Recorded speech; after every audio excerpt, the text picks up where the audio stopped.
کہانی سنو شیر اور ہاتھی کی۔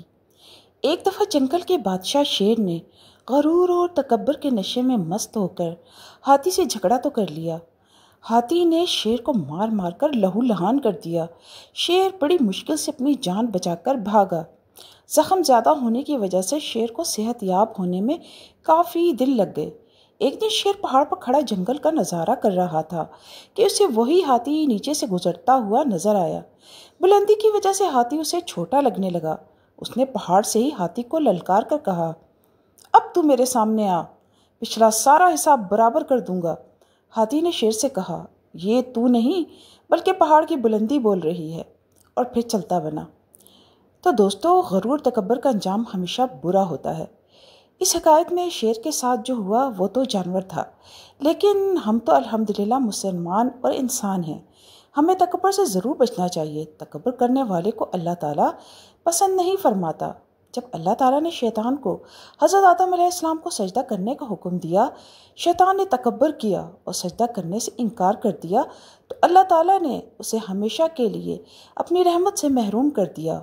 دولت، ذہانت، خوبصورتی اور طاقت سب اللہ تعالیٰ کی دی ہوئی نعمتیں ہیں۔ اللہ تعالیٰ جب چاہے ہم سے یہ نعمتیں واپس لے سکتا ہے۔ اب دوسری کہانی ہے مغرور چونٹی اور چینی کا دانہ۔ ایک بوڑھی چونٹی جس کا نام ڈولی تھا، غرور و تکبر کی وجہ سے اکیلی رہتی تھی اور کسی سے سیدھے منہ بات تک نہیں کرتی تھی۔ ایک دن دوپہر کے وقت اسے بھوک لگی۔ وہ کھانے کی تلاش میں گھر سے باہر نکلی تو راستے میں چینی کا ایک بڑا دانہ نظر آیا، جسے دیکھتے ہی اس کے منہ میں پانی آ گیا۔ بس پھر کیا تھا، وہ جلدی سے آگے بڑھی اور اسے اپنے گھر کی طرف کھینچنے لگی۔ اس دوران جو چونٹی اس کے پاس سے گزرتی، یہ تکبر کی وجہ سے اپنا منہ دوسری جانب پھیر لیتی اور بات تک نہ کرتی۔ لیکن اتنا بڑا چینی کا دانہ اور اوپر سے تیز دھوپ، مغرور چونٹی جلد ہی تھک گئی۔ اچانک اسے پڑوسن چونٹی کے دو بچے چنو منو اپنی جانب آتے دکھائی دینے لگے۔ جب وہ دونوں اس کے پاس پہنچے تو احتراماً اس کا حال چال پوچھا۔ اس نے بجائے جواب دینے کے تکبر کی وجہ سے منہ بنا کر کہا، اور بڑبڑانے لگی، بڑے آئے حال پوچھنے والے، خیریت دریافت کرنے کے بہانے میرا چینی کا دانہ لینے کے چکر میں ہیں۔ ڈولی چینی کے دانہ کے ساتھ اپنے گھر کی جانب تھکی ہاری جا رہی تھی۔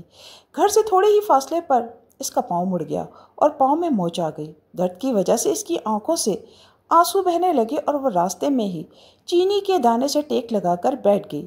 اسی حالت میں سے دوپہر سے شام ہو گئی۔ شام کو چنو منو جب اپنے دوستوں کے ساتھ کھیل کر واپس آ رہے تھے تو انہوں نے دیکھا کہ ڈولی ابھی تک اپنی چینی کے دانے کے ساتھ راستے میں بیٹھی ہوئی ہے۔ جب وہ اس کے پاس سے گزر کر آگے جانے لگے تو ان کے کانوں میں کسی کے رونے کی آوازیں آئیں۔ دونوں نے گردن گھما کر ادھر ادھر دیکھا تو کوئی اور نظر نہیں آیا۔ اچانک انہیں ڈولی کی آنکھوں میں موٹے موٹے آنسو نظر آئے۔ دونوں آگے بڑھے اور بولے، ارے آنٹی، آپ کی آنکھوں میں یہ آنسو کیسے؟ ڈولی روتے ہوئے بولی، میرے پیر میں موچ آ گئی ہے، جس کی وجہ سے میں دوپہر سے یہیں بیٹھی ہوں اور گھر بھی نہیں جا سکتی۔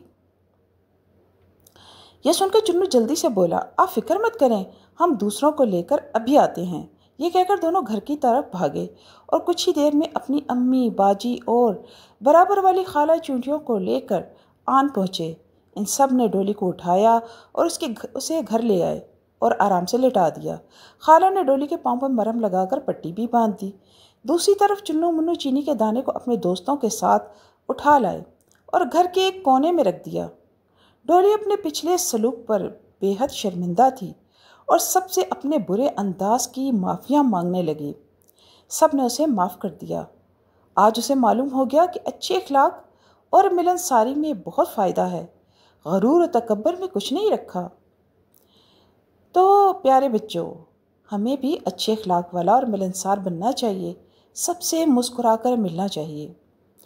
اب سنتے ہیں تیسری کہانی، نادان بکری اور لومڑی۔ ایک لومڑی کنویں میں گر پڑی۔ اس کی خوش قسمتی کہ کنویں کی گہرائی کم تھی، اس لیے بچ گئی۔ اس نے ادھر ادھر بہت ہاتھ پاؤں مارے اور باہر نکلنے کی کوشش کی، لیکن کامیاب نہ ہو سکی۔ اتنے میں ایک پیاسی بکری پانی پینے اس کنویں کے پاس آ نکلی۔ لومڑی کو کنویں میں دیکھ کر بکری بولی، بہن خیریت تو ہے نا؟ لومڑی نے جواب دیا، ہاں بہن، خیر ہی ہے۔ گرمی لگ رہی تھی تو ٹھنڈک لینے کے لیے یہاں آ گئی ہوں۔ بکری نے کہا کہ پانی کا ذائقہ کیسا ہے؟ لومڑی بولی، پانی بہت ہی اچھا ہے۔ ایسا میٹھا اور ٹھنڈا پانی میں نے اپنی زندگی میں کبھی نہیں پیا۔ میں خود اتنا پی گئی ہوں کہ ڈر ہے کہ کہیں بیمار ہی نہ پڑ جاؤں۔ تم بھی آ جاؤ اور آرام سے پانی پیو، یہاں کوئی خطرہ نہیں ہے۔ یہ سن کر پیاسی بکری پیاس بجھانے کے لیے جھٹ سے کنویں میں کود گئی۔ لومڑی نے موقع کا فائدہ اٹھایا اور چھلانگ لگا کر اپنے پاؤں بکری کی کمر پر رکھے، پھر فوراً دوسری چھلانگ لگا کر کنویں سے باہر آ گئی اور نادان بکری چالاک لومڑی کی باتوں میں آ کر وہیں رہ گئی۔ تو پیارے بچوں، شیطان ہمارا کھلا دشمن ہے، ہمیں چاہیے کہ اس کی باتوں میں آ کر اپنی دنیا اور آخرت کا نقصان ہونے سے بچائیں۔ بچوں، آپ کو یقیناً یہ کہانیاں بہت پسند آئی ہوں گی اور ہر کہانی سے آپ نے بھی سبق ضرور سیکھا ہوگا، یقیناً۔ شکریہ۔